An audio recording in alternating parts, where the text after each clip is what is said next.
മരണത്തിലേക്കടുത്ത UP സ്വദേശി ഹരീഷ് റാണ ദയാവധ നടപടികൾ ആരംഭിച്ചു. ഫീഡിംഗ് ട്യൂബും ഓക്സിജൻ സപ്പോർട്ടും നീക്കം ചെയ്തു. ദയാവധ നടപടികൾക്ക് നേതൃത്വം നൽകുന്നത് എയിംസിലെ ഡോക്ടർ സീമ മിശ്ര അടക്കം 10 ഡോക്ടർമാരാണ്.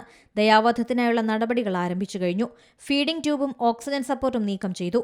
മരണം വേഗത്തിലാക്കുക എന്നതല്ല, വേദനയില്ലാത്ത മരണം എന്നതാണ് ലക്ഷ്യമെന്ന് ഡോക്ടർമാർ പറയുന്നു. രാജ്യത്ത് ആദ്യമായാണ് സുപ്രീംകോടതി ദയാവധത്തിന് അനുമതി നൽകിയത്.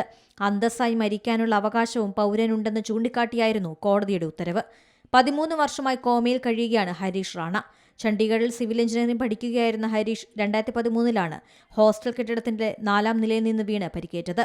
യന്ത്രസഹായത്തോടെ ജീവൻ നിലനിർത്തുന്ന റാണ ജീവിതത്തിലേക്ക് തിരികെ എത്തില്ലെന്ന് വ്യക്തമായതോടെയാണ് ദയാവധത്തിന് മാതാപിതാക്കൾ കോടതിയിൽ അപേക്ഷ നൽകിയത്. മകന്റെ ദുരവസ്ഥ കണ്ടുമടുത്തെന്നും ചികിത്സ തുടർന്നിട്ട് പ്രയോജനമില്ലെന്ന് ഡോക്ടർമാർ വ്യക്തമാക്കിയെന്നും മാതാപിതാക്കൾ അറിയിച്ചു.